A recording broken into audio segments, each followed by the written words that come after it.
What if all the failures, all the success, all our childhood and still adulthood activities and all events that have ever happened in our lives are all simulation? You remember that beautiful girl or handsome boy you had crush on and you didn't get a chance? Maybe it was not your fault. Maybe it's a dumb mistake made by some dumb teen video gamer from another planet of more advanced civilization playing a video game. And maybe you are his or her favorited game character, or the worst maybe, and he has total control of what happens in your life because you are in-game. But if we are all in a simulation, what amount of computation power is required to run and store such insane data set? The question hung in the air like a thick fog, obscuring the minds of those who dared to ponder its implications. If we are all living in a simulation, as some theorists proposed, what sort of computing power would be required to host such a vast data set? The mind boggled at the thought. The concept of living in a simulated reality was not a new one. Science fiction writers had explored the idea for decades, but it wasn't until the rise of computer technology that the concept became a serious topic of discussion. The notion that our entire existence could be nothing more than lines of code in some vast digital universe was both fascinating and terrifying. But if it were true, the computational power required to run such a simulation would be staggering. The sheer amount of data that would need to be processed and stored would dwarf anything we have ever seen before. It would require a level of computing power that was beyond anything we could currently comprehend. Some argued that such a simulation would be impossible, that the amount of energy required to run it would be greater than the entire output of our sun. Others countered that our understanding of physics and computing was limited, and that the universe could hold secrets that we had yet to uncover. As the debate raged on, one thing was clear. The question of whether or not we were living in a simulation was one of the most intriguing and provocative questions of our time. It was a question that would challenge our most fundamental beliefs about reality and push the limits of our understanding of the universe. And so, the question hung in the air like a heavy cloud, casting a shadow over the minds of those who dared to contemplate its implications. For in the end, the question of whether or not we are living in a simulation remained one of the greatest mysteries of our time, and perhaps of all time. As we gaze up at the starry night sky, we cannot help but ponder the mysteries of the universe. The ancient philosophers wondered about the nature of reality, and their questions persist to this day.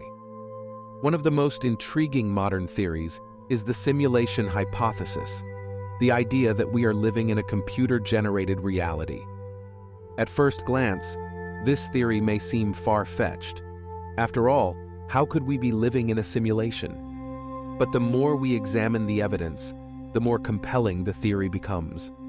One of the most intriguing aspects of the simulation hypothesis is the observation of coincidences in our daily lives. Have you ever had a dream about someone you haven't thought about in years, only to bump into them the next day? Or perhaps you've experienced a string of coincidences that seem too good to be true. Such experiences often feel eerie and almost supernatural, but they could also be explained by the simulation hypothesis. In a simulated reality, the system's designers could program coincidences and synchronicities to give the simulation an air of authenticity. But the evidence goes much deeper than just coincidences. The remarkable simplicity of physical laws governing our universe has puzzled scientists for centuries. The behavior of subatomic particles follows highly precise laws of quantum mechanics, which can be expressed in a few simple equations. Similarly, the laws of thermodynamics and relativity, which govern the macroscopic world, are relatively simple and elegant.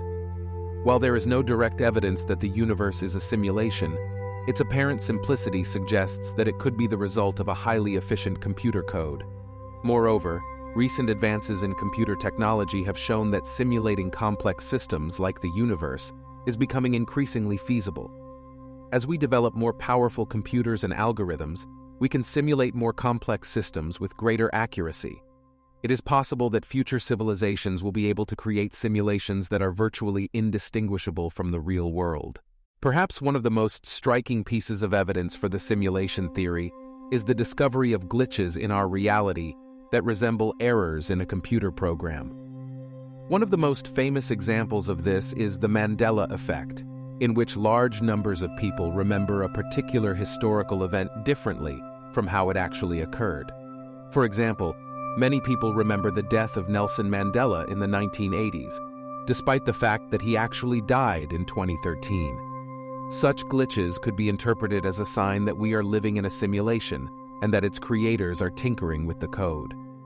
Finally, the discovery of the holographic principle has lent additional credence to the simulation theory. The principle suggests that the universe is essentially a three-dimensional projection of information stored on a two-dimensional surface. This idea implies that the universe could be a computer-generated projection rather than a physical entity. Despite the skepticism of some, the simulation hypothesis remains a compelling and intriguing theory. It raises profound questions about the nature of reality, our place in the universe, and the role of technology in our lives. As we continue to explore the mysteries of the universe, we may one day discover that we are indeed living in a simulated reality, and that the true nature of our existence is far more complex and mysterious than we ever imagined.